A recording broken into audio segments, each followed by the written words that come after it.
Pak Ustadz, terkait dengan masalah-masalah yang disampaikan tadi, ada yang usolli, ada yang tidak, ada yang Allahumma sholli sayyidina, ada yang Allahumma sholli ala Muhammad dan seterusnya.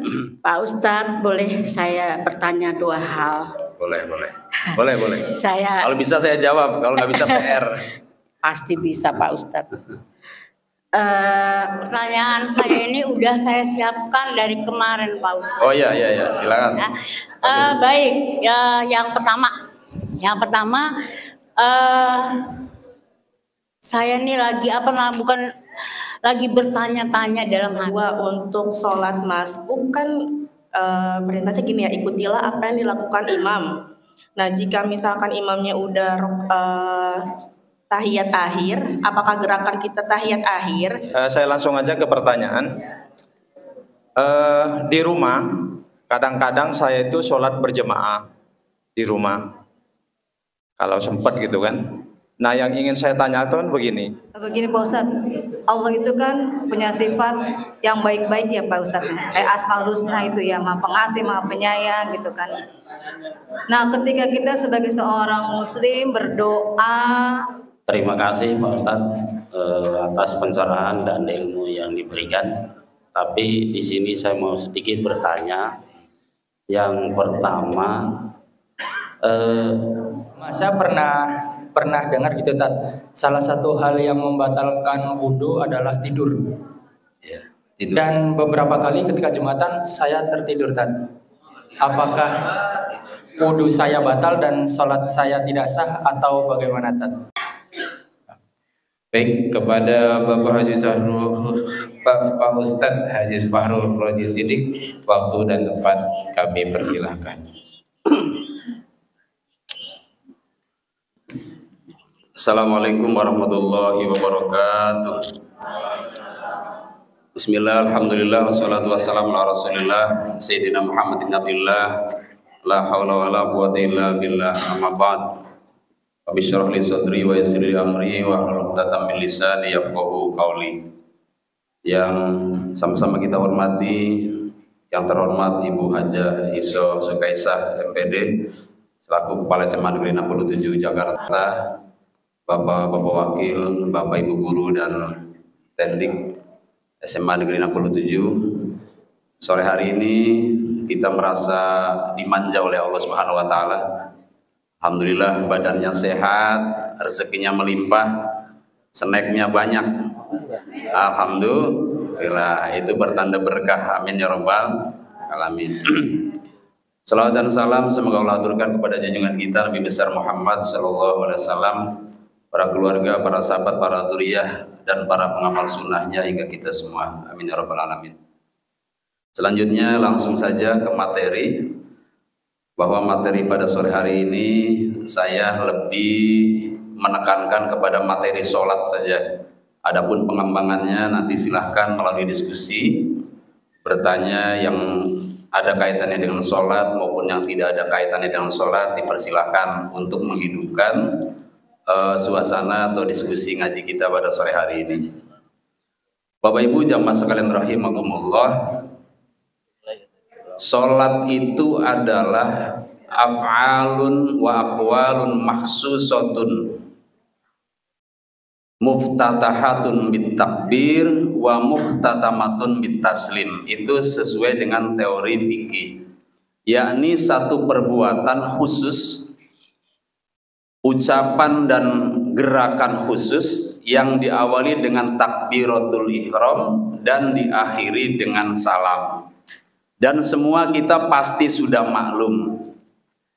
Cuman saya masih ragu ketika ada pertanyaan tentang takbiratul ihram atau tentang yang lainnya, masih ada di antara kita yang mungkin masih sulit untuk menjawabnya, ragu menjawabnya.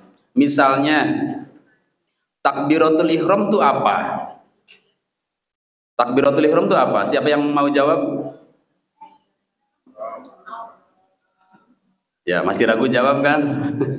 Takbiratul ihram itu adalah membaca Allahu Akbar di permulaan sholat. Takbir Allahu Akbar, tahmid Alhamdulillah, tasbih subhanallah.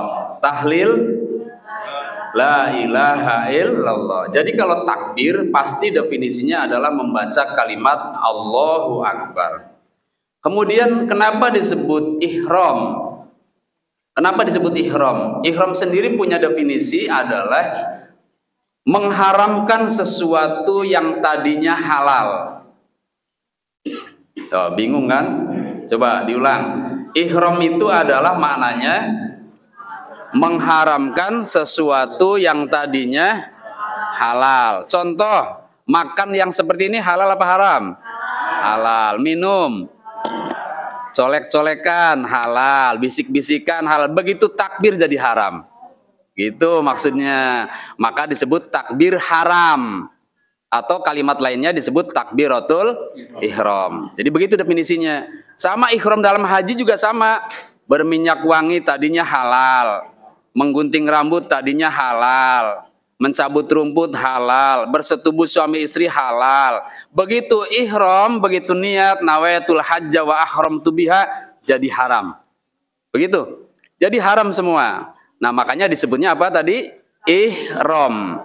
Ihram dalam haji maupun ihram dalam sholat maknanya sama, yaitu sesuatu yang mengharamkan yang tadinya halal. Bisa dipahami Bu ya, Pak ya? Nah, oleh karena itu jangan sembarangan sholat. Bisa jadi kita nanti batal dalam sholat. Nah, karenanya ulama fikih kemudian memberikan outline atau memberikan catatan-catatan khusus. Ada berapa batal-batalnya sholat. Yang tidak kalah pentingnya adalah wajib kita ketahui berapa rukun-rukunnya sholat.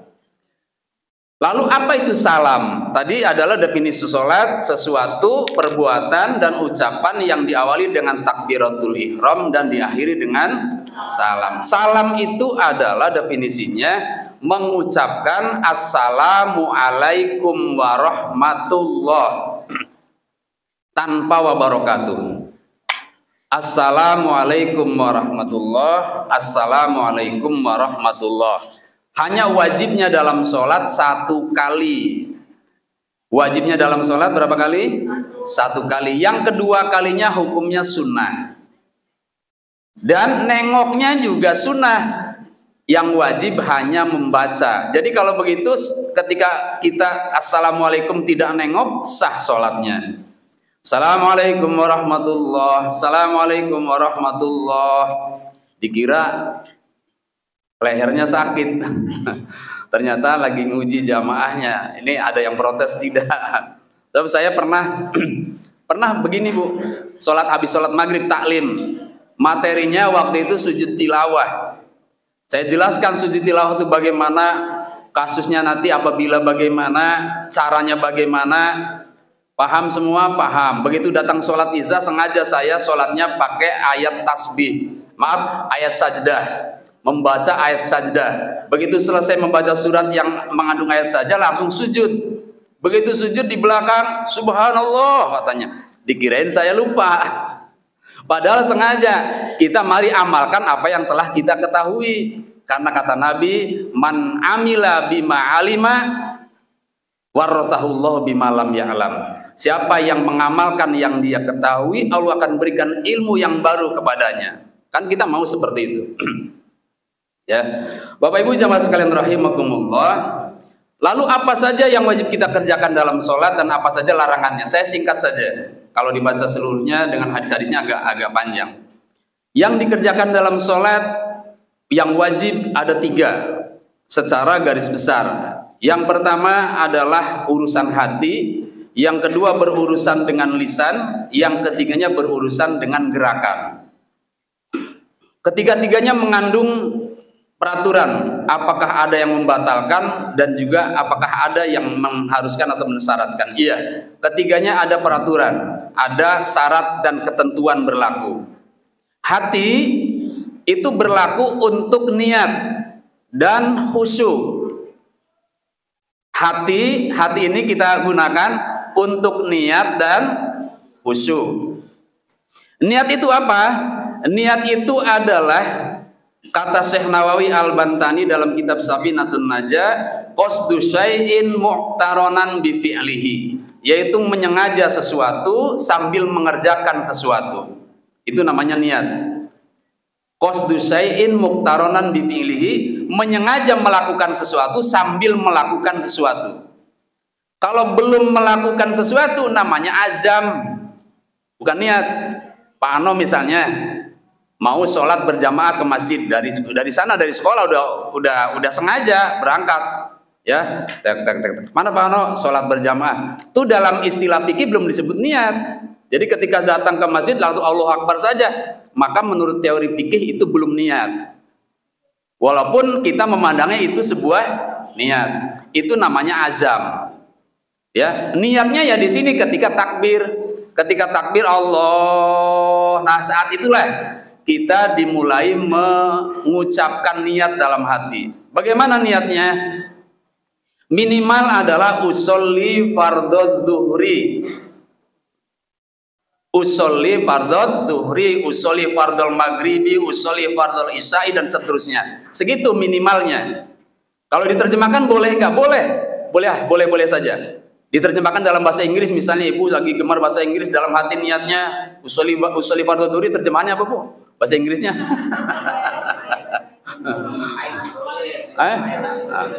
Bagi yang Sunda silakan Sunda misalnya, dalam hati tapi ya.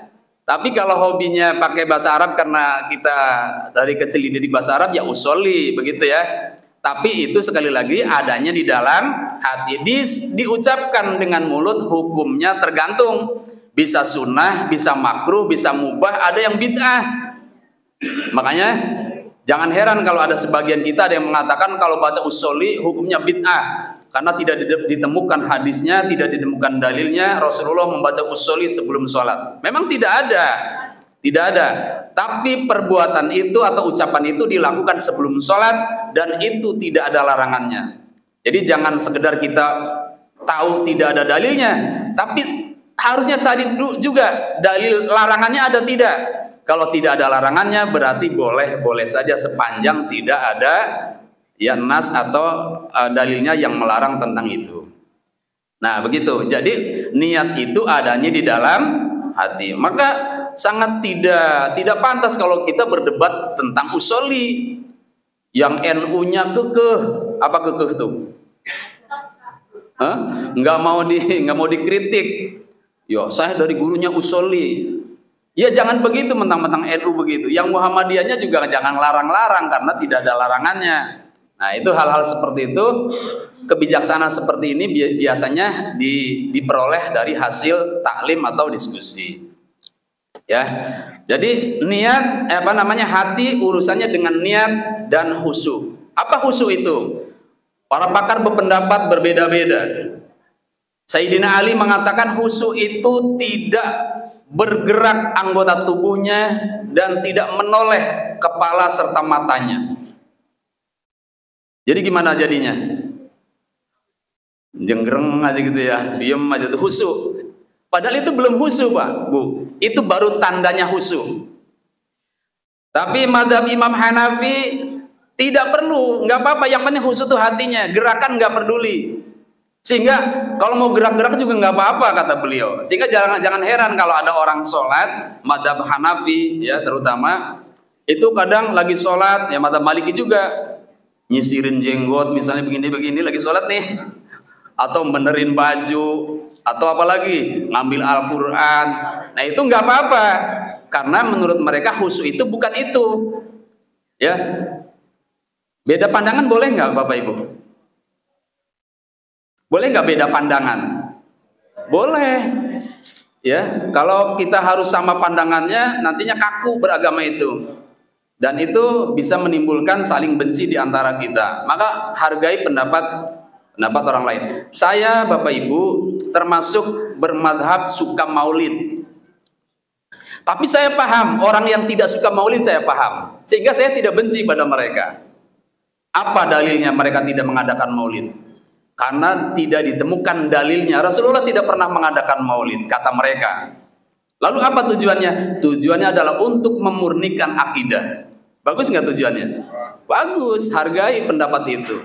Ya, begitu juga kalau mereka melihat yang maulid, ya, Jangan seusil. Ada pengajian di Depok, Pak, Bu, itu karena dianggap yasinan itu bid'ah.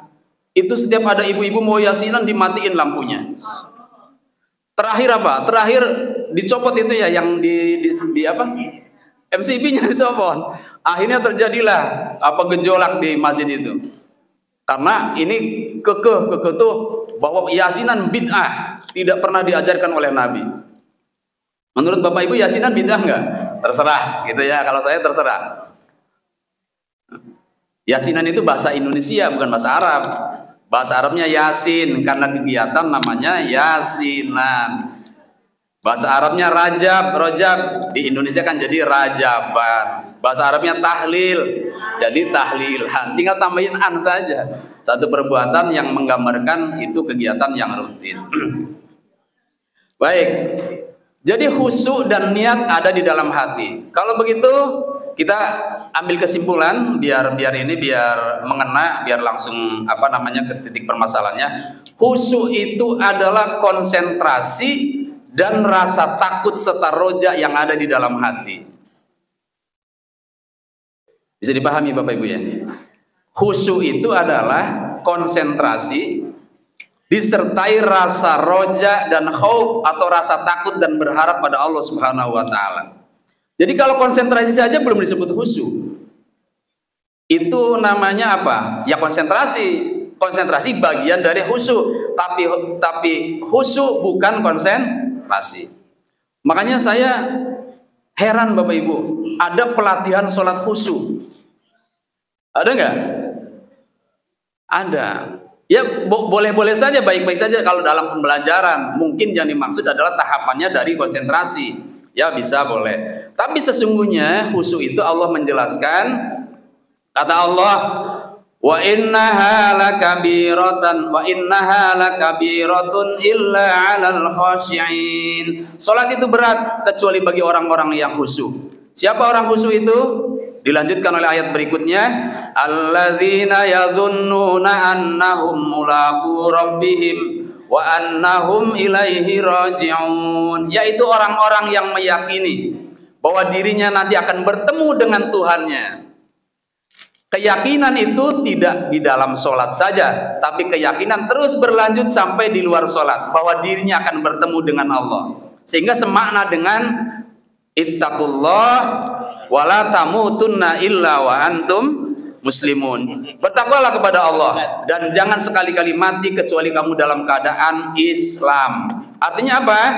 Orang yang takut kepada Allah, orang yang merasa dirinya akan ditanya oleh Allah nanti, berarti gerakannya, ucapannya, dan yang lain-lainnya sesuai dengan yang Allah arahkan. Jangan sampai melenceng dari jalur yang sudah Allah tetapkan.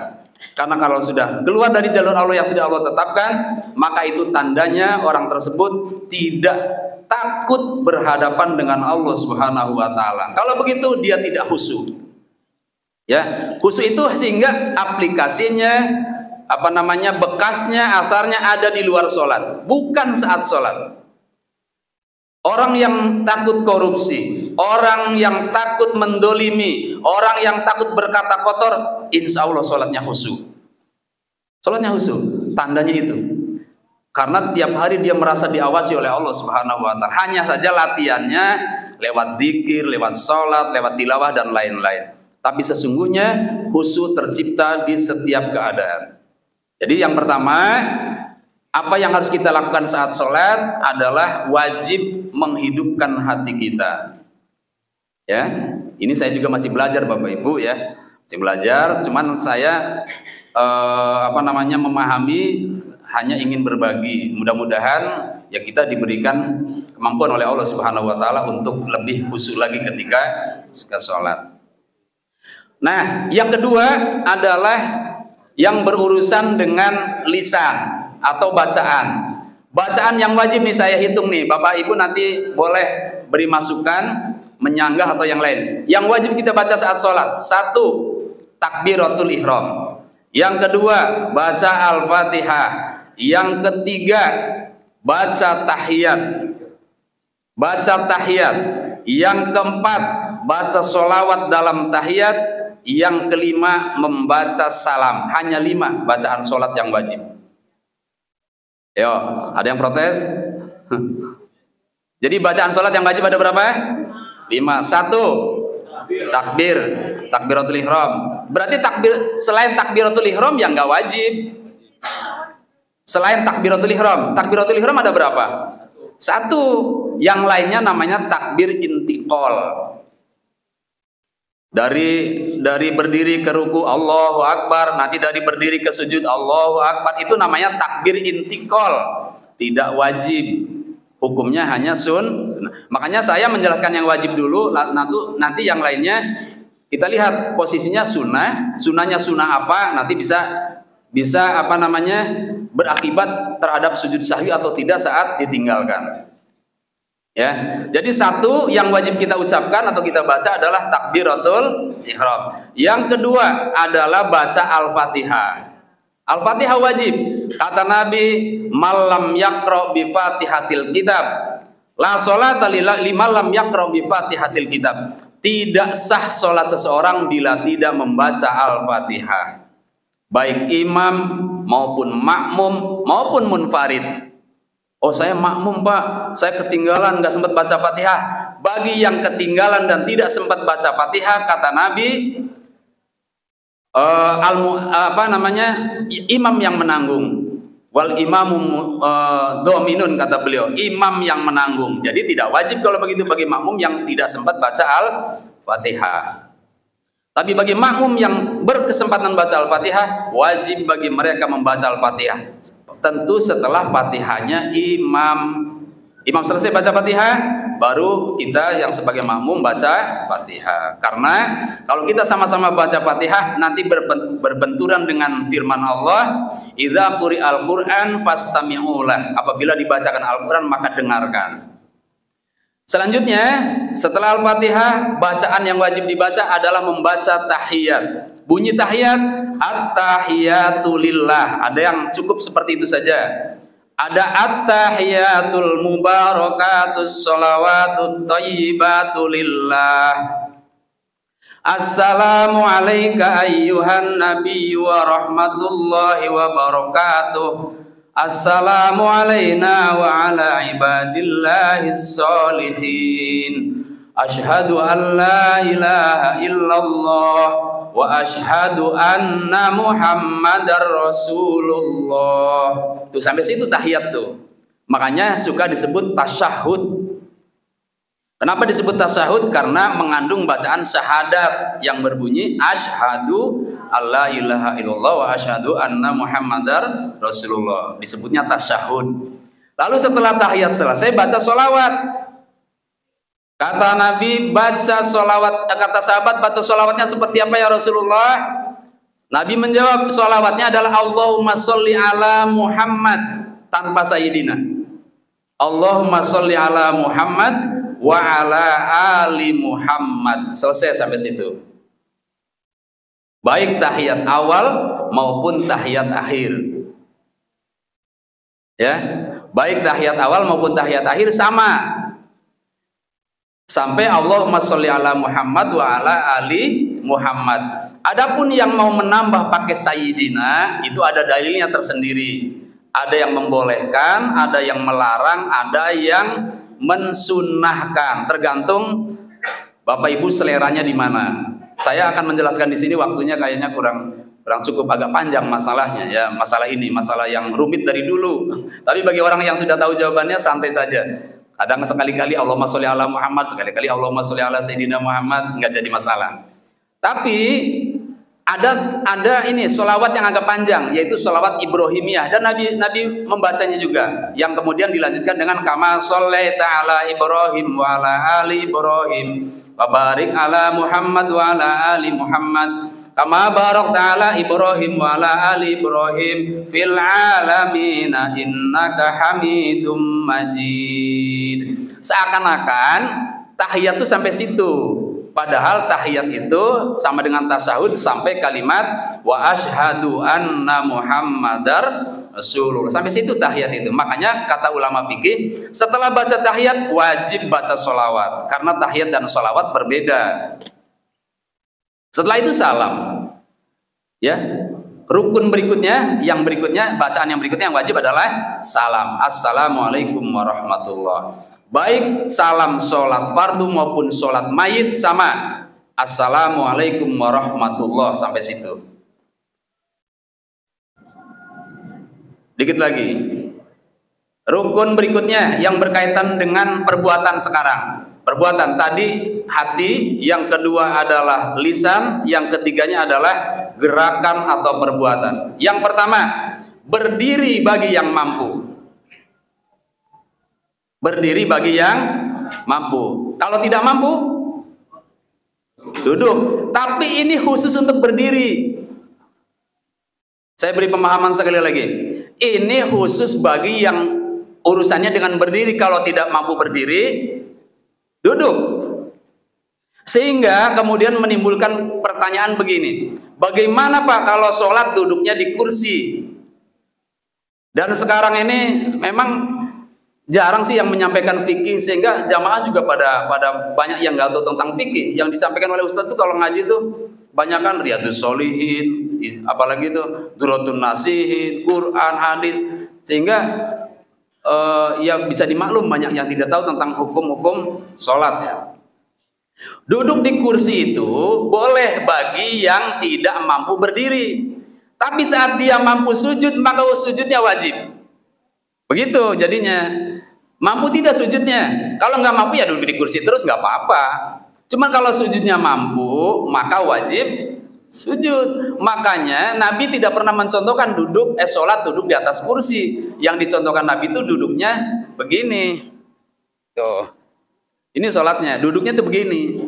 Sehingga saat sujud tuh ya sujudnya sujud beneran, bukan sujud isyarat, bukan. Begitu. Ya. Nah, yang di musola, di masjid-masjid sampai Masjid Nabawi, Masjidil Haram ada kursi. Jangan dikira mereka tuh ahli fikih semua. Jangan dikira mereka ulama semua. Dan yang menyiapkan kursi juga jangan disalahkan, memang dia menyangka memang orang yang nggak bisa berdiri. Ya, jadi berdiri wajib bagi yang mampu. Kalau tidak bisa berdiri, duduk. Kalau tidak bisa duduk, berbaring. Kalau tidak bisa berbaring, isyarat. Kalau nggak bisa isyarat, disolatin. Gitu. Ya.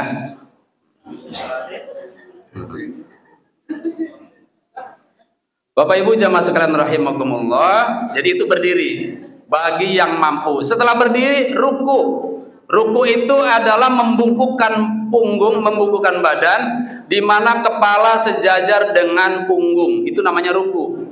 Kaki lutut disentuh oleh dua telapak tangan. Bacaannya tidak wajib, rukunya yang wajib. Jadi kalau hanya ruku saja, nggak baca Subhana Rabbiyal Azim misalnya, sah sholatnya. Karena yang wajib rukunya. Lalu itidal sami Allahu liman hamidah. Itidalnya tuh bangun dari ruku. Sami Allahu liman hamidahnya bukan itidal, itu namanya bacaan itidal. Tidak wajib, yang wajib itidalnya. Nah, maka sangat ironis kalau ada perdebatan khilafiyah membicarakan bacaan sami Allahu liman hamidah. Memang ada hadis berbunyi begini Bapak Ibu. Kata Nabi, idza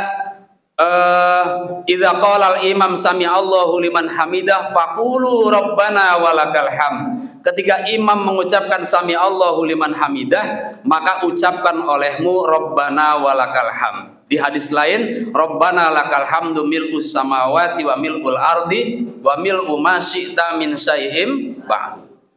Sebagian ulama kita memandang itu pembagian tugas. Sehingga bagi makmum tidak membaca sami Allahu liman hamidah. Yang membaca sami Allahu liman hamidah adalah imam. Begitu. Sehingga didengar di kita ini, terutama di Masjidil Haram, begitu imam sami Allahu liman hamidah Rabbana walakal hamd, kan begitu ya. Yang umroh nih, yang udah umroh haji mendengar dan udah ditiru oleh orang Indonesia, nggak apa-apa karena pemahaman mereka seperti itu. Pemahaman mereka memahami hadis itu begitu pembagian tugas. Tapi yang dipahami oleh Imam Syafi'i, yang dipahami oleh Imam Ghazali, Syekh Nawawi, Al-Bantani, dan para ulama Indonesia yang berguru kepada mereka, tidak seperti itu pemahamannya.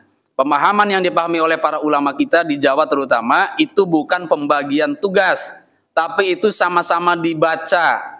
Ketika Imam Sami Allahu liman hamidah, makmum juga membaca Sami Allahu liman hamidah. Kenapa Nabi menyabdakan ketika imam baca Sami Allahu liman hamidah, ucapkan oleh Rabbana walakal hamd? Karena Nabi itu biasanya disebutnya bacaan-bacaan sholat yang Nabi perdengarkan tidak perlu diajarkan. Yang Nabi perdengarkan tidak perlu diajarkan. Misal Allahu Akbar nggak perlu diajarkan karena sudah kedengaran. Alhamdulillahirabbil alamin nggak perlu diajarkan karena sudah kedengaran. Yang diajarkan tuh yang tidak kedengaran. Rabbighfirli warhamni wajburni warfa'ni, itu diajarkan. At-tahiyatul mubarakatus sholawat, itu diajarkan. Termasuk kalimat setelah Sami Allahu liman hamidah, itu tidak diperdengarkan oleh Nabi sehingga perlu diajarkan.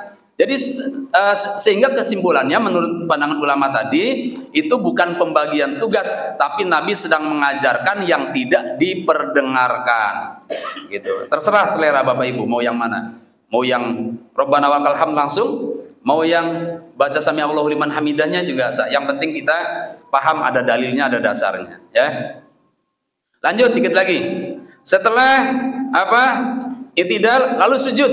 Nah, sujud ini banyak yang salah. Saya kenapa berani berkata banyak yang salah? Karena saya termasuk dengan Bu Hilya, dengan Pak Ustadz Budi, menguji praktek sholat anak kelas 12 di setiap akhir tahunnya. Dan ketika mereka sujud, ternyata benar banyak yang salah. Di mana letak salahnya? Terutama perempuan. Kalau laki-laki relatif sedikit. Yang perempuan itu, Bapak Ibu, kan nabinya bersabda begini. Umirtu an asjuda ala sab'ati a'zam. Aku diperintahkan oleh Allah untuk sujud di atas 7 anggota. Al-jabhah wal yadain wa rukbatain wa atrafil qadamain. Kening, telapak tangan, 2 lutut, dan ujung jari, kedua ujung jari kaki. Maka dari 7 anggota ini, kata Nabi, dipraktekannya, ini terbuka. Si kening ini terbuka, harus nyentuh ke tempat sujud. Kalau tangan boleh dibuka, boleh ditutup, artinya boleh pakai kaos tangan, boleh tidak. Kaki bagi perempuan wajib ditutup, pakai kaos kaki. Kalau enggak mukenanya dipanjangin. Tapi laki-laki boleh pakai kaos kaki, boleh tidak. Tapi untuk kening nih, kebanyakan salahnya di sini. Kening, sekali lagi, ini wajib terbuka, tidak boleh ada yang menghalang-halangi, dan wajib menyentuh tempat sujud. Saat kapan anak-anak ini salah prakteknya? Saat dia meletakkan keningnya terhalang oleh mukenahnya. Mukenahnya mukenah potongan. Mukenah potongan kan dia gelar disujudin. Itu namanya terhalang oleh mukenahnya.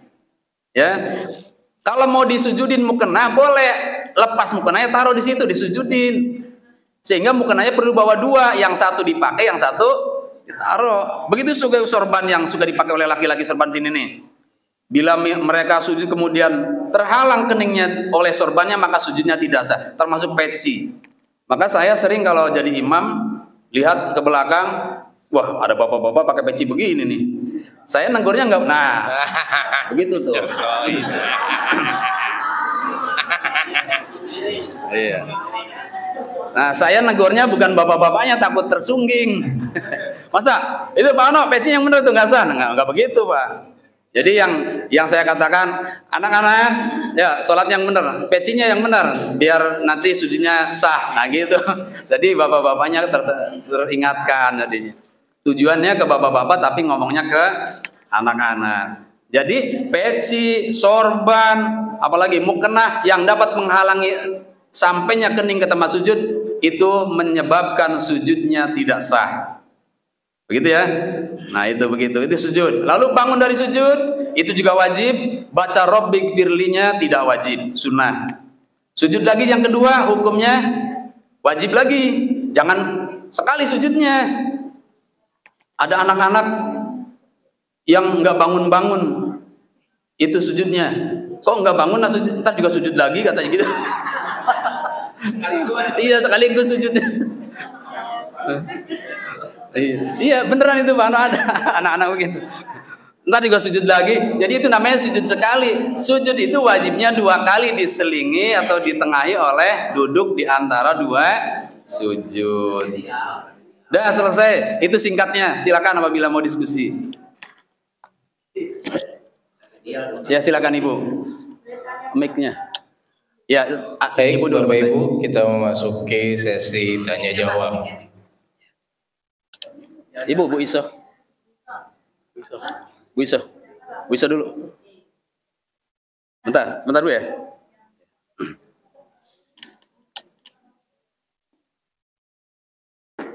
Cuma satu, emang nggak ada lagi.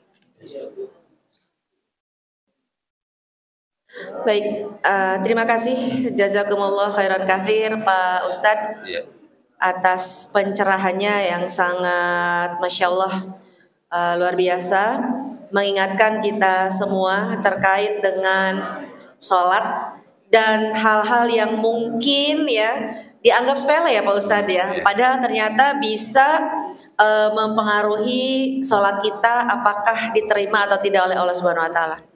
Pak Ustadz, terkait dengan masalah-masalah yang disampaikan tadi, ada yang usolli, ada yang tidak, ada yang Allahumma sholli ala sayyidina, ada yang Allahumma sholli ala Muhammad dan seterusnya.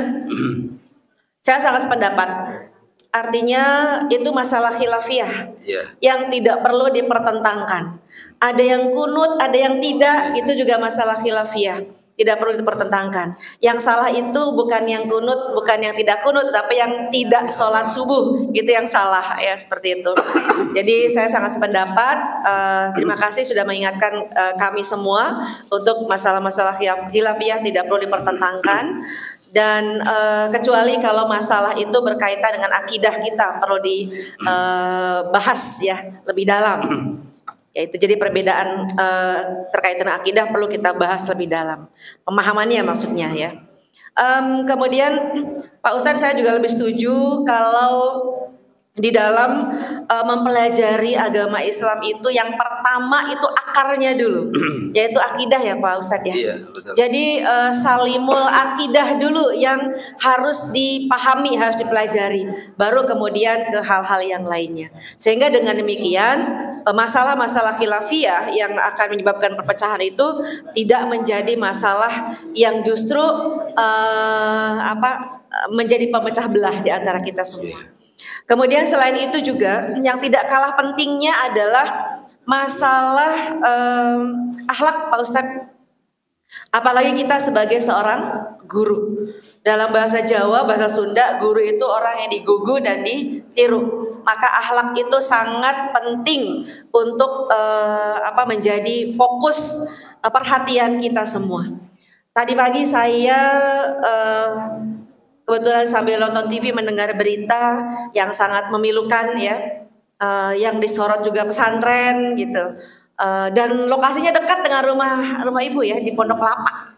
Mungkin ada yang nonton tadi pagi, ada pelecehan ya terhadap santri oleh gurunya dan santri laki-laki ya, berarti ini sebuah kelainan ya. Dan beberapa kasus lainnya juga banyak ya, guru-guru yang melakukan penyimpangan seperti itu. Nah ini harus menjadi fokus perhatian kita sebagai seorang guru. Karena apa? Ternyata itu menggejala dan sangat memprihatinkan. Kita sangat miris ya, seorang pendidik, seorang guru yang seharusnya memiliki akhlakul karimah yang bisa jadi contoh buat murid-muridnya, justru melakukan hal-hal yang tidak seharusnya dilakukan. Bahkan orang yang bukan guru sekalipun tidak boleh melakukan itu. Tapi ini dilakukan oleh seorang guru. Nah hal seperti ini mungkin perlu dikuatkan Pak Ustadz. Ibu mohon berkaitan dengan akhlak ya, bagaimana akhlak seorang guru, kemudian bagaimana adab bergaul terutama terhadap lawan jenis ya, itu penting sekali ditanamkan kepada guru dan tendi kita. Itu Itu yang sangat Ibu harapkan. Jadi dalam setiap pengajiannya ke depan, Ibu sangat berharap tolong masalah akidah, ya, akidah itu harus lurus.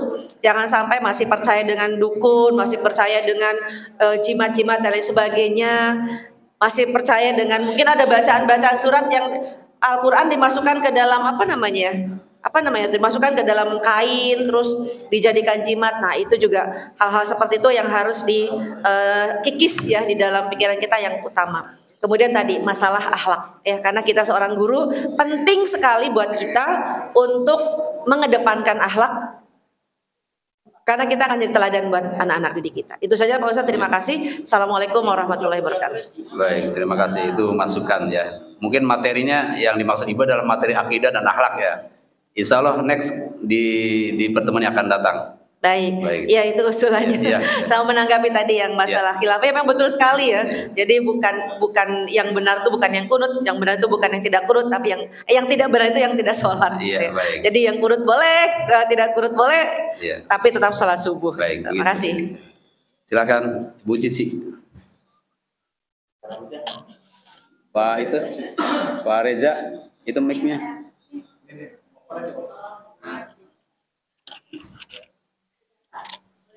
Ya, silakan Ibu. Waalaikumsalam warahmatullahi wabarakatuh. Masya Allah, terima kasih Pak Ustadz atas pencerahan dan ceramahnya. Semoga kita semuanya berkah dan berguna bagi kita semuanya. Pak Ustadz, boleh saya bertanya 2 hal? Boleh. Kalau bisa saya jawab, kalau nggak bisa PR. Pasti bisa Pak Ustadz. Pertama, ini masalah kehidupan sehari-hari kita yang selalu kita lakukan, yang mungkin dianggap sepele, tetapi ternyata memiliki makna yang sangat dalam. Yang saya tanyakan pertama Pak Ustadz, masalah menjawab salam. Ini pengalaman pribadi saya beberapa tahun yang lalu. Nah, apa hukumnya dalam menjawab salam di dalam Islam dan surat apa yang menghantarkan itu? Ini ketika pengalaman saya waktu saya mengunjungi di kedutaan Jepang. Kebetulan penerima tamunya itu notabene bukan orang Indonesia, orang asli sana. Ketika saya datang mengucapkan Assalamualaikum, tidak ada yang menjawab, malahan dijawabnya hai. Nah, karena saya tahu budayanya ya saya jawab hai juga, tetapi salam saya tidak dijawab. Mungkin kalau yang orang Jepangnya tadi saya tahu tidak Muslim, tetapi yang sebagian tadi orang Indonesia. Cuman apakah dia Muslim atau tidak saya tidak tahu. Nah, hal seperti itu bagaimana hukumnya seperti itu Pak Ustadz? Ini hal sepele tapi sepertinya pengen tahu banget saya. Terus pertanyaan yang kedua Pak Ustadz, tadi saya menyimak hukumnya sholat terutama untuk kaum wanita, bahwa ketika sujud tidak boleh terhalang ya, di keningnya tadi tidak boleh terhalang oleh jilbab atau apapun itu. Tetapi saya memiliki teman yang kalau diberitahu itu ngeyel, merasa benar. Ini teman wanita saya itu bercadar dan sangat fanatik. Ketika sholat, seperti Pak Ustadz sampaikan kan keningnya itu kena cadar hanya terlihat mukanya. Nah, itu ketika sholat seperti itu, tidak dibuka keningnya itu. Nah, ini bagaimana Pak Ustadz? Saya juga baru memahami ini. Baik, terima kasih. Itu saja Pak Ustadz. Ya. Baik. Waalaikumsalam. Baik, 2 pertanyaan. Yang pertama berkaitan dengan salam. Di dalam Al-Quran, Pak Ustadz Budi ada nggak? Ustadz Budi? Ada. Ada ya? Wa idza huyyitum bi tahiyyatin fahayyu bi ahsana minha aw rudduha. Saya enggak hafal ayat berapa tuh Pak Ustaz?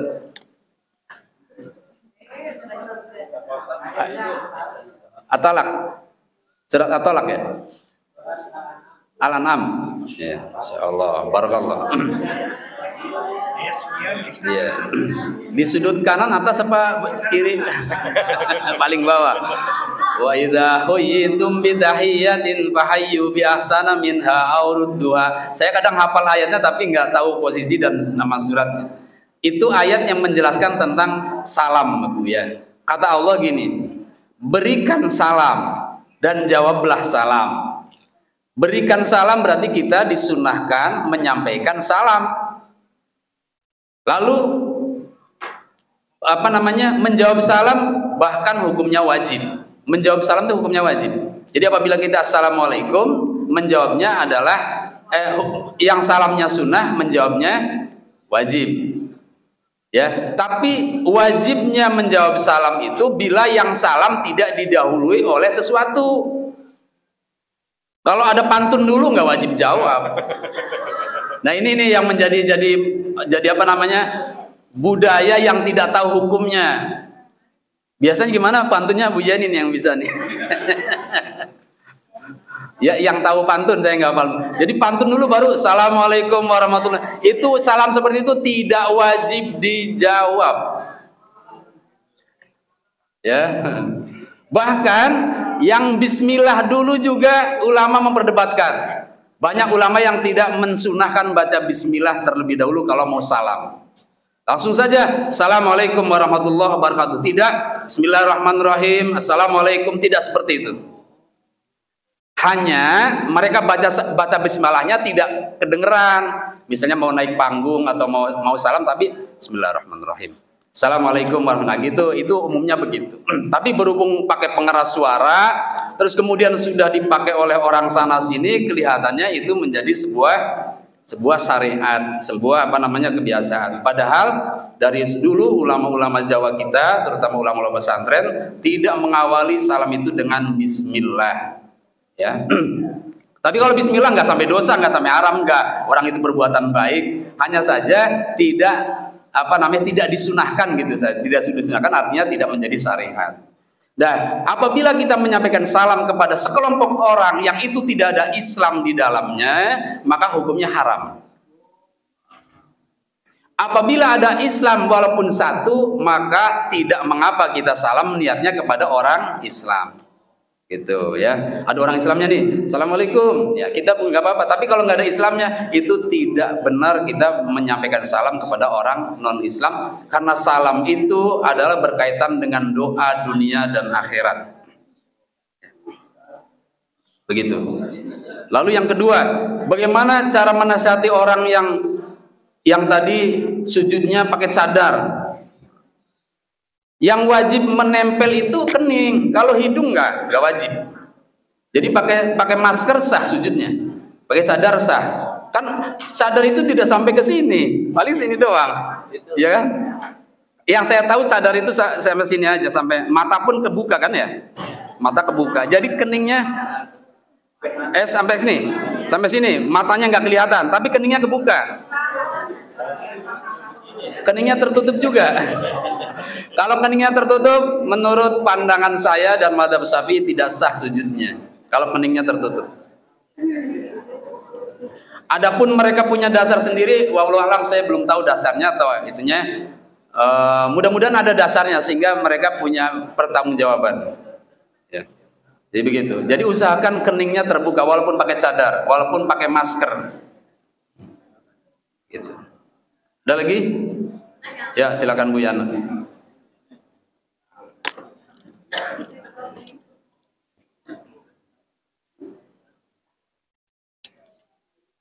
Assalamualaikum. Ingat. Mana nggak nyala? Udah nyala tuh. Kamu matiin Reja. Nggak boleh, pejabat itu nggak boleh. Tanya ini udah. Cek. Assalamualaikum warahmatullahi wabarakatuh. Waalaikumsalam warahmatullahi wabarakatuh. Pertanyaan saya ini udah saya siapkan dari kemarin, Pak Ustadz. Oh iya, silakan. Baik, yang pertama, saya ini lagi lagi bertanya-tanya dalam hati. Karena kenapa? Orang lagi menghebohkan banget bulan Rajab ini adalah bulan yang sangat mulia. Tadi pun Pak Ustadz menyampaikan bahwa bulan Rajab, Sya'ban itu adalah Ramadan, itu adalah bulan-bulan yang bagus. Nah, pertanyaan saya adalah apa perbedaan dari 3 bulan tersebut? Rajabnya bagaimana, kemudian Sya'ban sama Ramadan. Tadi kedengaran bahwa Rajab itu bulanku ya? Bulannya Allah. Oh, bulannya Allah. Kemudian Sya'ban bulan Rasulullah, kemudian Ramadan bulan umat. Nah, jadi mohon Pak penegasan, Pak Ustadz mohon penegasan biar saya nggak hanya sekedar berburu ibadah tapi nggak tahu makna yang sebenarnya. Itu yang pertama. Yang kedua, hari-hari ini saya sering banget ngelihat bahwa niat membaca puasa Yaumul Bid. Pertanyaan saya, apakah puasa Yaumul Bid itu memang harus dilakukan 3 hari berturut-turut? Kemudian kalau seandainya Yaumul Bidnya itu saya lakukan, bukan saya baru mau belajar nih Tat, dilakukannya hari Kamis saat tengah bulan, apakah juga harus dilanjutkan dengan Kamis, Jumat, Sabtu, atau boleh dia berdiri sendiri? Jadi itu 2 pertanyaan yang kalau satu lagi kemarin kan jadinya 3 ya Tat, tapi yang satu lagi itu masalah intern, jadi nggak boleh diungkapkan secara umum karena Pak Ustadz bukan Mama Dedeh. Oke, itu aja pertanyaan saya. Mohon penjelasan. Wassalamualaikum warahmatullahi wabarakatuh. Waalaikumsalam warahmatullahi wabarakatuh. Bapak Ibu jamaah sekalian rahimakumullah, bulan yang Allah muliakan itu sebetulnya ada 4 bulan yang tertera dalam Al-Quran. Ya, arba'atun hurum, ada 4 bulan. 4 bulan itu yang Rasulullah jelaskan adalah 3 berturut-turut, yang satunya misah. Dzulqa'dah, Dzulhijjah, Muharram. Yang misahnya adalah Rajab. Nah, Sya'ban ikut mulia karena dia berdampingan dengan Ramadan dan Sya'ban. Ramadan mulia karena memang di dalamnya penuh dengan sejarah, penuh dengan berkah, penuh dengan lipatan-lipatan pahala. Bagaimana perbedaannya dan bagaimana cara menyikapinya? Bulan-bulan itu pada dasarnya dalam pandangan Allah sama saja, nggak ada bedanya. Hanya saja Allah memberikan ujian kepada kita agar kita mampu menangkap isyarat-isyarat yang telah Allah tetapkan kepada kita. Isyarat-isyarat itu adalah Allah ingin melihat, walaupun Allah Maha Tahu, ingin disaksikan oleh malaikat, siapa hamba-hambaku yang mendengarkan firman-firmanku. Lalu nabinya bersabda, siapa saja umatku yang mau dan mampu mendengarkan sabda-sabdaku. Allah berfirman, Nabi bersabda, kata Allah, tadi bulan mulia, kata Nabi, siapa yang melakukan amalan-amalan baik di bulan-bulan tersebut akan dapat imbalan dari Allah yang luar biasa. Ya begitu. Kemuliaan bulan-bulan itu adalah berpengaruh kepada kemuliaan kita. Jadi kita tidak akan mendapat kemuliaan bulan Rajab kalau kita tidak memuliakannya. Bulan Rajab bulan mulia, kita jadi mulia enggak? Bulan Ramadan bulan penuh berkah, kita jadi berkah enggak? Kecuali bagi kita yang mau menangkap isyarat itu dan mau mengamalkannya. Apa saja isyaratnya dan amalannya? Ya tentu banyak. Di antaranya puasa tadi. Puasa Bid itu adalah puasa 3 hari di pertengahan bulan. Syukur bisa 14, 15, 16. Syukur bisa salah satunya, tidak harus 3-tiganya. Sebagaimana mau puasa Syawal, boleh 6 hari, boleh 3 hari, boleh 1 hari sesuai kemampuan. Apalagi itu sunnah. Ya, pahami dengan sunnah itu definisinya apa? Yaitu sesuatu yang apabila kita amalkan dapat pahala, apabila kita tidak amalkan tidak berpengaruh dapat dosa. Sehingga kalau begitu tidak ada pemaksaan atas taat yang kita lakukan kepada Allah Subhanahu wa taala. Sesuai kemampuan, kata Allah, ittaqullaha mastata'tum. Taatlah kamu kepada Allah sesuai dengan kemampuanmu. Ya, begitu. Kalau seperti saya lebih banyak memilih ibadah dengan cara taklim. Saya itu Bapak Ibu hari Kamis terutama ya, hari Kamis itu pulang sekolah sudah persiapan ngajar habis maghrib. Habis itu ngajar lagi habis isya. Paginya berangkat sekolah persiapan khutbah. Nanti habis maghrib nih ngajar lagi remaja anak santri weekend sampai jam 8:30. Jadi kalau begitu sering sekali saya menghindari puasa. Maksudnya menghindari karena kadang kondisinya nggak sanggup buka di saat maghrib karena buru-buru berangkat lagi begitu. Jadi lebih mana saja yang kuat ya kuat yang mana saja.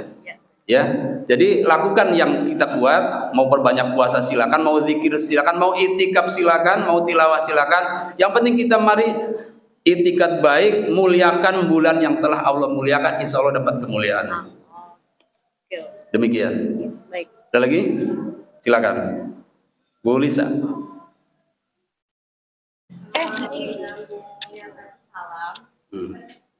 Yang mau saya tanya ini tuh kalau misalkan ada orang non Islam ngasih salam ke kita, apakah kita wajib menjawab atau tidak? Pertama.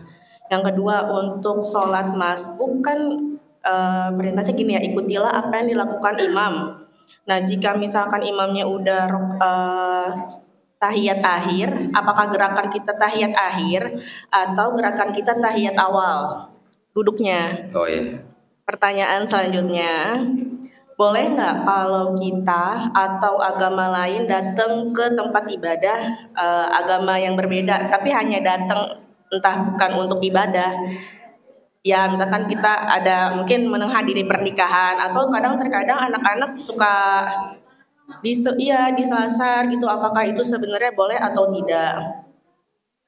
Terus pertanyaan selanjutnya untuk masalah tadi sujud tilawah sujud tilawah itu apakah itu juga dilakukan di sholat wajib atau hanya dilakukan di sholat sunnah? Nah kalau misalkan ternyata kita di sholat wajibnya kita tidak melakukan sujud, apakah boleh sujudnya di akhir salam? Sujudnya di setelah salam atau memang harus kita lakukan setelah membaca ayat sajadah tadi? Itu aja Pak Ustadz, terima kasih. Assalamualaikum warahmatullahi wabarakatuh. Assalamualaikum warahmatullahi wabarakatuh. Mengucapkan salam kepada non-Islam hukumnya haram. Enggak Mas, menjawab. Iya itu tadi ya pertama. Yang kedua menjawabnya juga ada aturannya. Kata Nabi begini, jika ada ahlul kitab menyampaikan salam kepadamu maka jawablah waalaikum. Gitu aja. Waalaikum. Segitu jawaban kata Nabinya begitu. Waalaikum, gitu. Jadi salamnya nggak ada salamnya, jadi waalaikum saja. Iya, jadi salamnya waalaikum. Cuman kalau kita sudah sangat dekat dan mohon maaf saja, mohon maklum di agama kami tidak diizinkan menjawab ada kalimat salamnya begitu saja. Ya. Nah, adapun selamat Natal, nah itu terjadi khilafiyah karena itu bukan salam tapi selamat Natal. Ya. Nah, itu pembahasannya agak panjang, tidak saya bahas di sini. Lalu yang kedua, berkaitan dengan sujud tilawah. Sujud tilawah itu sujud yang disebabkan karena kita membaca atau mendengar ayat sajdah. Ayat sajdah. Ayat sajdah itu dibaca saat baca Quran terjadi.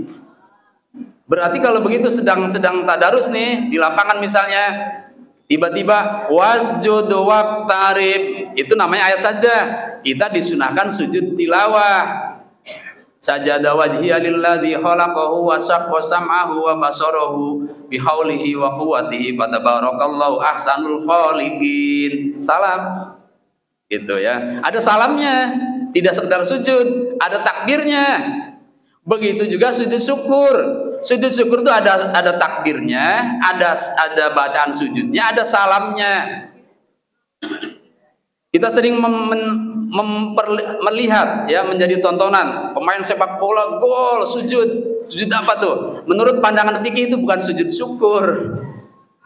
Sujud syukur itu harus menutup aurat, harus ada takbirnya, harus ada bacaan sujudnya, dan harus ada salamnya. Tapi baik nggak ya? Baik-baik saja dulu, biarin, bukan pelanggaran dalam Islam, bukan, biarin, ya, nggak apa-apa. Ya. Tapi yang kebalik lagi, ada sujud ngadepnya ke timur. Misalnya lagi baca Al-Quran di panggung sana, nah, siswa ngadep sini, ya, ada bacaan sujud tilawah, sujud ngadepnya ke timur, ya salah juga. Jadi sujudnya menghadap ke barat, ke kiblat. Jadi sujud tilawah itu di luar sholat maupun di dalam sholat terjadi. Apabila di dalam sholat, kalau imam sujud tilawah, makmum tidak boleh sujud. Kalau imam sujud tilawah, makmum harus ikut sujud tilawah. Kalau imam tidak sujud tilawah, makmum tidak boleh sujud tilawah. Ya, berbeda dengan sujud sahwi. Kalau sujud sahwi, imam tidak sujud sahwi, makmum boleh sujud sahwi. Begitu. Cukup ya? Maksudnya ada tadi yang kita datang ke tempat ibadah lain. Oh, datang ke tempat ibadah lain nggak ada masalah. Orang lain pun yang beragama lain datang ke tempat ibadah kita nggak ada masalah. Yang penting ada izin dari pengurusnya. Kecuali Masjidil Haram. Kenapa disebut Masjidil Haram? Karena dia diharamkan untuk non-Islam masuk ke dalamnya. Sebutlah haram. Ya. Kalau masjid-masjid selain Masjidil Haram, ulama fikih memberikan catatan tidak mengapa apabila ada izin dari pengurusnya, seperti Barack Obama dulu ke Istiqlal, ya, pengurus Masjid Istiqlal mengizinkan mereka Obama dan apa namanya dan menteri-menterinya mungkin keliling-keliling, itu tidak ada masalah masuk ke dalam. Begitu juga kita nggak ada masalah. Bahkan kita boleh sholat di gereja kalau tidak ada tempat lain di mana apa namanya untuk sholat kita. Tempatnya misalnya kita jalan-jalan ke Amerika, ya, nggak ada masjid, nggak nemu, lalu kemudian ada gereja, ya numpang sholat aja di gereja, nggak ada masalah, asalkan tidak bermaksud melecehkan dan merusak akidah. Jadi tadi yang satu lagi yang gerakan sholat kalau kita masbuk, imamnya udah tahiyat akhir. Oh iya, apabila imam sudah kita dapati duduk tahiyat akhir, ya, katakan contohnya adalah sholat asar, imam sudah tahiyat akhir, maka kita mengambil fadilah, mengambil pahala sholat berjamaah, segera ikut takbir, lalu ikut duduk tahiyat. Duduk tahiyatnya duduk tahiyat bebas, baik tahiyat awal maupun tahiyat akhir. Karena dalam duduk itu tidak diwajibkan duduk tahiyat awal maupun duduk tahiyat akhir. Tahiyat akhir disebutnya duduk iftiros, duduk tawaruk. Kalau tahiyat awal disebut duduk iftiros. Duduk iftiros itu duduk di mana pantat kita menduduki telapak kaki kiri. Kalau duduk tawaruk, pantat kita, kaki kita yang kiri masuk ke bawahnya kaki kanan, lalu pantatnya duduk ke lantai. Itu namanya duduk tawaruk. Itu duduk sunnah. Ibu duduk tahiyat akhir tapi duduk iftiros nggak apa-apa. Ibu duduk tahiyat akhir tapi ibu tahiyat awal tapi duduknya tahiyat akhir nggak apa-apa. Jangan dirubah. Kalau dirubah itu malah tambah kurang afdol. Misal begini ya. Tahiyatnya tahiyat awal. Nah, kita tuh kelupaan begini, ya saya tahiyat awal jadi begini. Nah, itu malah tidak bagus seperti itu. Biarkan saja dulu tahiyat akhir. Karena dengan demikian konsentrasi dan gerakan bertambah, akhirnya tidak tidak khusyuk, mengganggu konsentrasi sholat. Jadi nggak jadi masalah duduk apa saja. Tapi kalau untuk bacaannya, apakah kita sampai fil alamina innaka hamidum majid atau hanya sampai sesuai kemampuan? Karena tahiyat itu tidak sampai innaka hamidum majid. Tahiyat itu kalau bagi imam itu sampai sholawat saja. Sholawatnya minimal Allahumma sholli ala Muhammad wa ala ali Muhammad, sampai situ saja. Ya. Nyambung tadi pertanyaan Bu Lisa. Tadi Ustaz bilang bahwa boleh-boleh aja bahwa orang yang itu masuk ke tempat beribadah. Nah ini sekarang ini akhirnya beberapa kali saya marahin anak-anak karena ada anak-anak yang non muslim itu masuk ke masjid ini untuk tiduran. Ya kemudian ada kemarin juga saya tuh marah. Oh kamu tuh, saya berpikiran begini. Kenapa bukan cuma saya tidur? Saya bilang gini, kamu nggak tahu kan tempat ini tempat kami ini ada tempat ibadah, tempat kami ini ada tempat suci. kita nggak tahu kalau kamu dalam keadaan tidak bersuci. Saya marah. Tapi dengan adanya pendapat kayak gini jadi salah dong kalau saya marah. Jadi tidak salah sebetulnya. Jadi dalam fikih itu hanya bicara benar tidak benar, sah tidak sah, belum bicara baik tidak baik. Bicara baik tidak baik itu tinjauan akhlak. Jadi misal begini, boleh nggak kita sholat hanya pakai sarung saja laki-laki, tidak pakai baju? Menurut fikih boleh, sah. Tapi jangan lalu ibu punya anggapan saya mengizinkan sebaiknya seperti itu. Jangan, itu hanya batasan minimal fikih. Tapi kalau ditanya baiknya gimana? Baiknya sebaik-baik kita menghadap Allah adalah dengan pakaian yang paling baik. Begitu juga masuk masjid, boleh. Cuman kalau akibatnya nggak baik, ya nggak baik jadinya. Akibatnya apa? Jadi gaduh, jadi mengganggu, terus tidak menghormati tempat ibadah, hanya buat tiduran, ya itu yang nggak baik jadinya.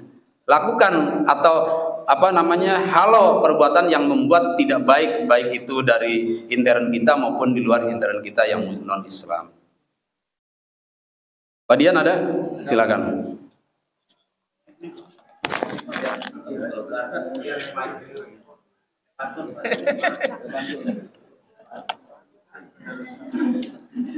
Terima kasih Pak Ustadz. Saya langsung aja ke pertanyaan.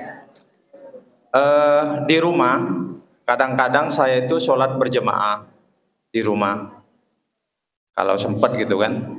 Nah, yang ingin saya tanyakan begini, ada beberapa pendapat ketika habis sholat itu boleh bersalaman dengan istri. Ada yang mengatakan nggak boleh. Nah, yang ingin saya tanyakan itu mana yang benar gitu? Sah atau tidak ketika saya melaksanakan sholat sunnah berikutnya? Sholat sunnah. Kan biasanya kan setelah sholat wajib saya sholat sunnah. Tapi sebelum sholat sunnah itu salaman dulu sama anak sama istri gitu. Nah, terima kasih Pak Ustadz. Assalamualaikum warahmatullahi wabarakatuh. Iya, baik, terima kasih. Nah, itu istri Pak Dian apa bukan? Istri saya. Ya istri saya.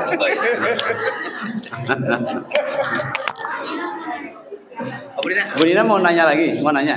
Oh, sekalian deh. Oh, itu Pak Mul. Ada mama. Makasih ya Pak. Ini nanya lagi. Bisa dijawab kan tadi? Jawabnya nanti kali sekalian. Ada kaitannya enggak? Enggak ada kaitan.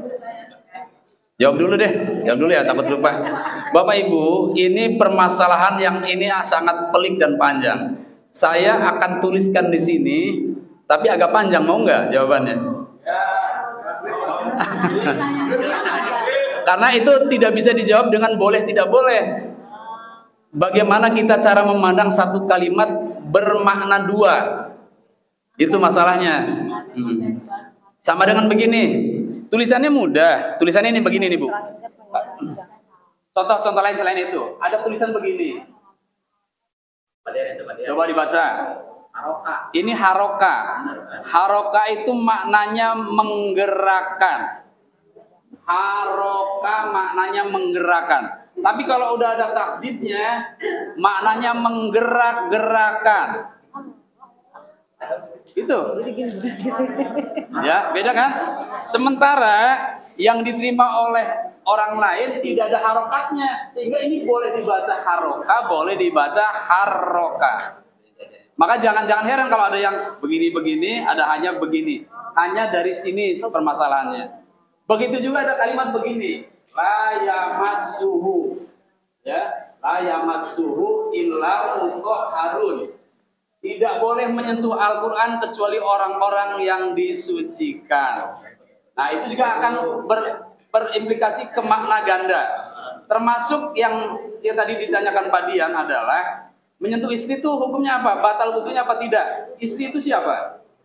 Istri itu orang yang halal dinikah apa haram dinikah?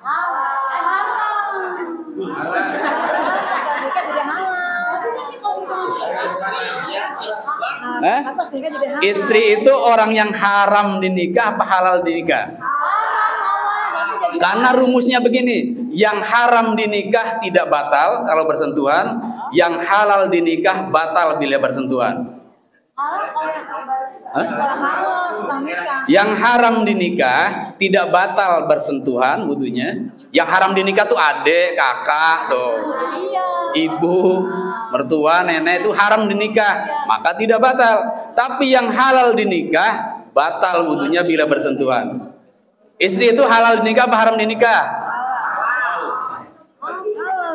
Itulah perbedaannya. Ya.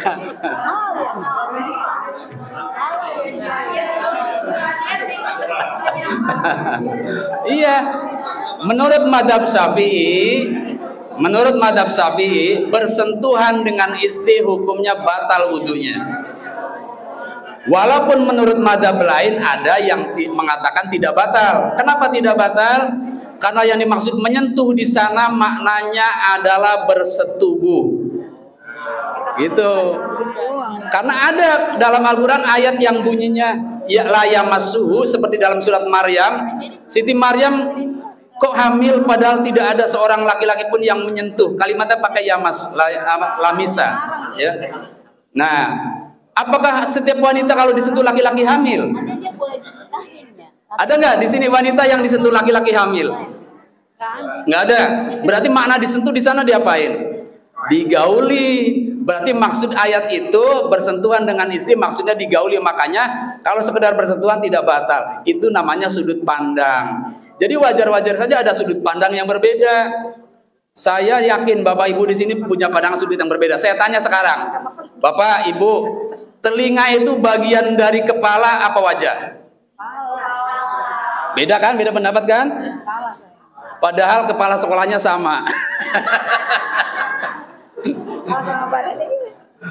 Sah Bapak mengatakan telinga bagian dari kepala sehingga kalau nyuci kepala berikut telinganya.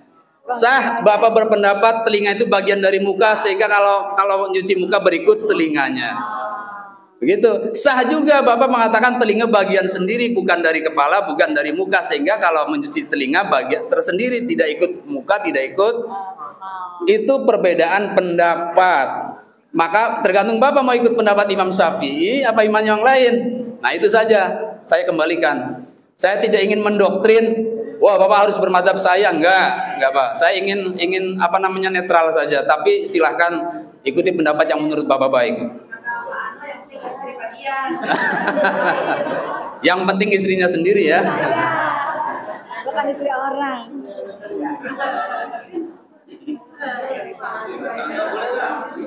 Tadi siapa ya? Bu Nina ya? Ya silakan. Assalamualaikum warahmatullahi wabarakatuh. Terima kasih Waalaikumsalam Pak warahmatullahi Ustadz atas wabarakatuh. waktunya izin bertanya. Begini Pak Ustadz, Allah itu kan punya sifat yang baik-baik ya Pak Ustadz. Kayak Asmaul Husna itu ya, Maha Pengasih, Maha Penyayang gitu kan. Nah ketika kita sebagai seorang muslim berdoa sesuai diijabah sama Allah sesuai dengan doa kita. Misalnya kita minta A, ternyata oh Allah kabulkan permintaan kita A. Pasti kita subhanallah ya Allah, alhamdulillah, terima kasih ya Allah, doaku sudah dikabulkan, akan bersemangat lagi untuk ibadah. Pokoknya seneng deh banget gitu. Nah sekarang ketika doa kita itu beda gitu loh Pak. Misalnya kita mau yang A, tiba-tiba kok Allah turunkan yang B gitu kan. Lah kita kan padahal kita sebenarnya udah bagus lah ibadah kita. Kenapa sih gitu kan? Allah menurunkan yang B. Terus kata orang gini, sabar. Kita udah bilang, iya sabar, ikhlas hanya di bibir saja gitu loh. Padahal di hati masih, kayaknya kok saya nggak ikhlas banget. Ternyata kok Allah kan nggak seperti ini, nggak sesayang ini terhadap saya gitu. Nah sekarang saya pengen bagaimana sih tips kita, trik kita gitu loh. Agar ucapannya di mulut kita tuh sama dengan yang ada di hati. Ketika kita bilang sabar, ikhlas, itu sama gitu dengan hati kita. Nah itu bagaimana Pak Ustadz triknya? Terima kasih. Assalamualaikum warahmatullahi wabarakatuh. Waalaikumsalam warahmatullahi wabarakatuh. Bentar habis ini Pak Mul ya. Ya jawab dulu. Jadi orang yang sesuai ucapan dengan hatinya, dengan azamnya sekaligus azam apa namanya mulut dan hati, kalau sesuai itu disebutnya siddiq. Kalau hanya benar kata-katanya doang, hatinya tidak, baru shodiq. Fahru Roji.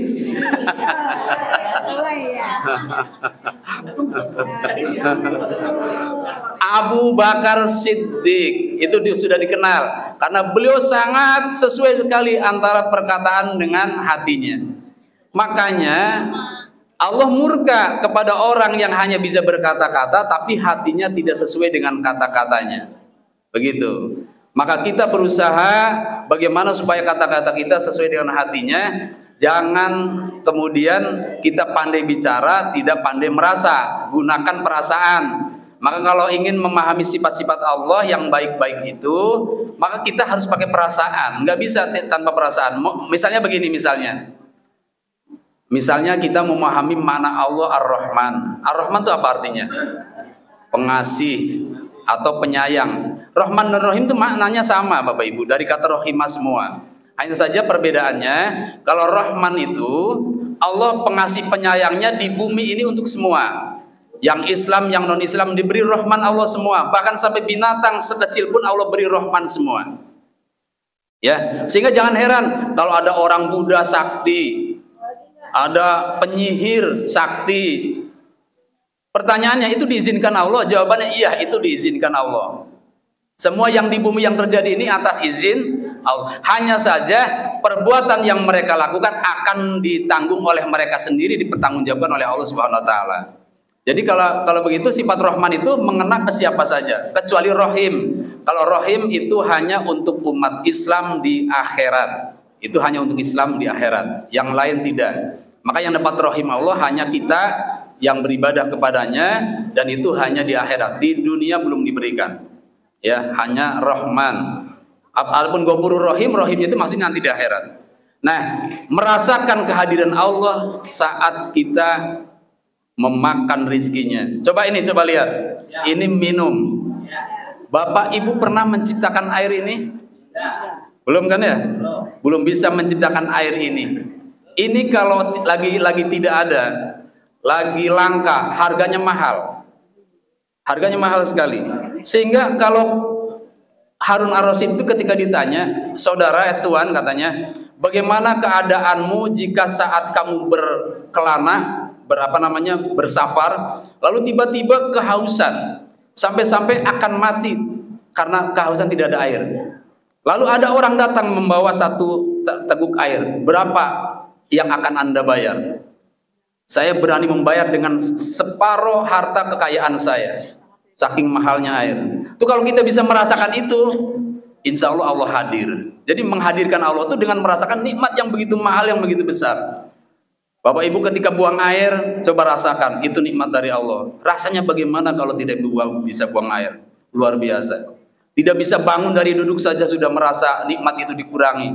Ya kan? Susah. Sudah mulai giginya copot-copot, nggak bisa makan kacang, udah mulai dikurangi. Jadi hadir. Jadi iya, saat itu hadirkan Allah. Biarkan orang berkata apa, kita hadirkan Allah. Kurang lebih. Silakan Mamul.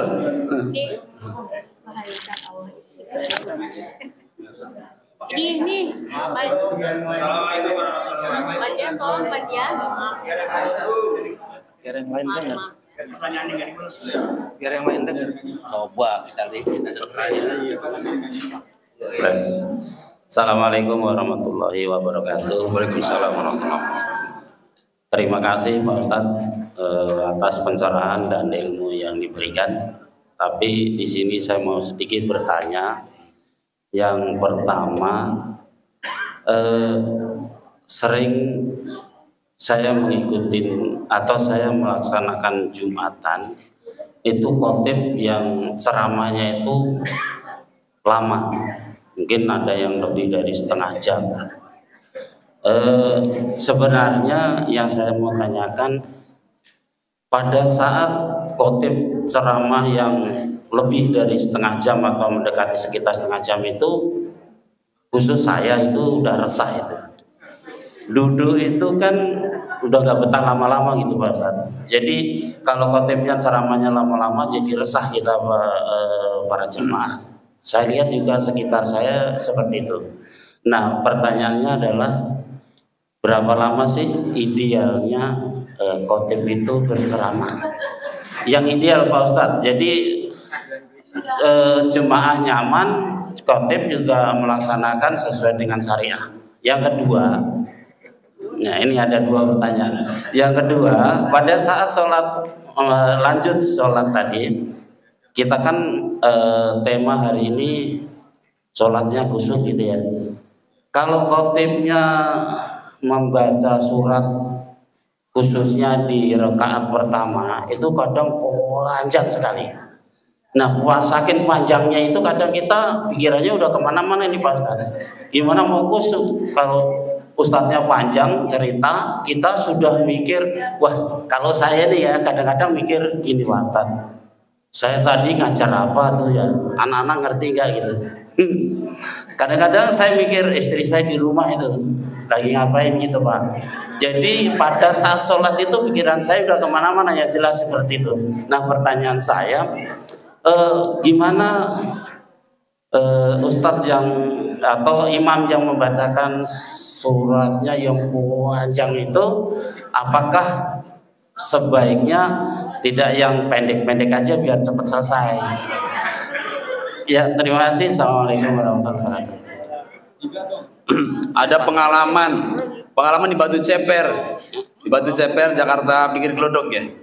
Itu ada khotibnya sebentar Pak, khutbahnya sebentar, 10 sampai 15 menit paling, 10 menit atau 15 menit. Begitu selesai khutbah itu dikasih amplop oleh pengurus, kemudian mau keluar dikasih amplop lagi oleh jamaah. Sambil jamaah itu bilang begini, Ustaz terima kasih ya khutbahnya sebentar katanya. Kenapa katanya? Alhamdulillah Pak Ustaz telah memberikan kesempatan saya untuk istirahat, untuk makan, karena karyawan jam 1 masuk lagi. Gitu. Maka agama di sini, terutama di pengalaman Nabi tidak pernah ada kasus di mana menegur orang yang sholatnya cepat. Tapi Nabi sering menegur orang yang sholatnya lama bila berjamaah.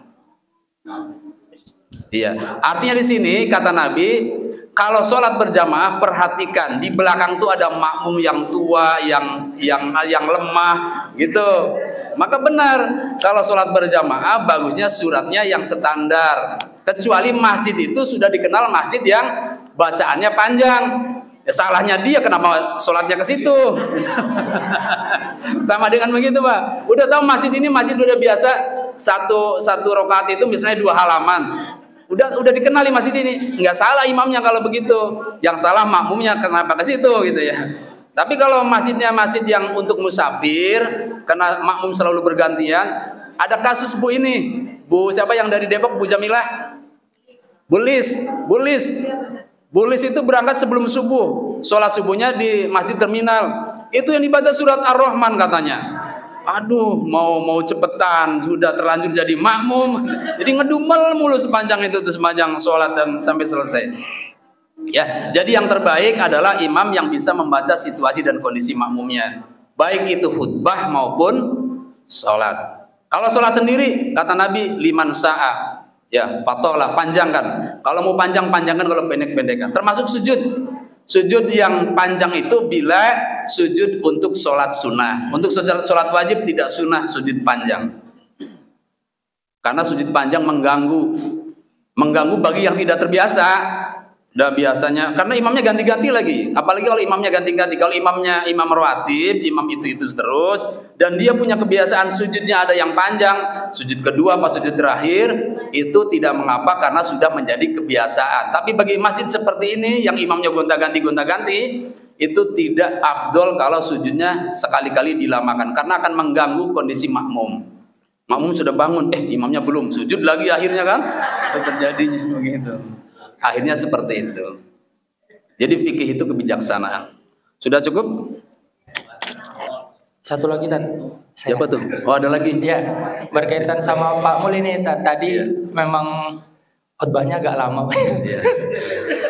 Khutbahnya agak lama. Saya pernah dengar gitu Tat. Salah satu hal yang membatalkan wudhu adalah tidur.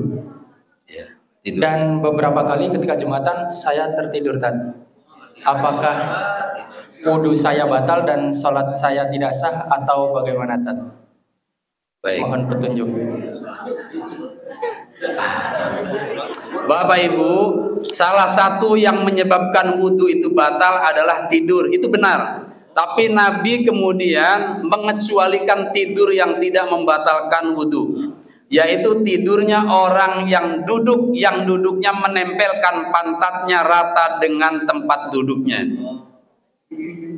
Kalau miring batal, apalagi begini. Batal. Nyender lagi batal. Tapi kalau duduknya begini tidak batal. Ya. Jadi kedua pantatnya itu rata, ya, tidak tinggi sebelah. Dan itu dialami oleh para sahabat Nabi. Dalam hadis itu perawi meriwayatkan sampai terkulai-kulai katanya. Karena menanti datangnya sholat isya yang dilakukan Nabi itu waktu itu terlalu malam, sehingga sahabat Nabi menanti sholat isya itu sampai begini, sampai tidur nyenyak. Jadi nggak batal. Kecuali kalau masalah Jumatan, ini ada 40 orang, syaratnya sholat Jumat ada 40 orang, salah satunya tidur, nggak sah Jumatannya, begitu. Ya. Kalau lebih dari 40, ini madzhab Syafi'i ya. Baik Bapak Ibu jamaah sekalian rahimakumullah, ini untuk sementara mungkin banyak permasalahan dan pertanyaan yang belum tersampaikan, dan saya juga mohon maaf bila ada jawaban yang belum memuaskan, belum lengkap. Mungkin mudah-mudahan Allah berikan umur panjang kepada kita, berikan kesehatan, berikan rezeki yang banyak, sehingga nanti bisa bertemu lagi dalam kajian yang sama. Semakin betah duduk di pengajian, insya Allah akan berikan keberkahan lain. Amin ya robbal alamin. Selanjutnya dari saya terima kasih. Kami serahkan kepada pembawa acara. Assalamualaikum warahmatullahi wabarakatuh. Waalaikumsalam warahmatullahi wabarakatuh. Alhamdulillah Bapak Ibu, rangkaian acara pengajian kita sudah selesai. Saya sedikit mengutip dari beberapa waktu lalu, saya melihat video bahwa rezeki terbaik bagi seorang muslim adalah rezeki bisa menjalankan ibadah sholat 5 waktu. Maka penting bagi kita untuk menjaga sholat 5 waktu kita sebagai seorang muslim. Akhirul kalam, kita tutup pengajian kita ini, ta'lim kita ini dengan membaca doa kafaratul majelis. Subhanakallahumma wa bihamdika asyhadu an la ilaha illa anta wa atubu ilaik. Terima kasih. Wassalamualaikum warahmatullahi wabarakatuh. Ya Rabbana tarabna bi annana tarabna wa annana asrafna ala lazu asrafna fatub alaina tauba taghfir kulli hawba wastur lana awrati wa daril rawati waghfir li walidina rabbi wa mauludina wal ali wal ikhwani wa syairil ghilani wa kulli dhi mahabba adhiratin asuhbah wal muslimina ajma' amin rabbi asma' walau wajuda manna la bi'tisari minna bil mustafa rasulin ala bi kulli suli sallallahu wa sallam rabbi alaihi adda rabbi wa alihi wa sahbihi adada tasis subhi walhamdulillahi bil barri wat tanahi.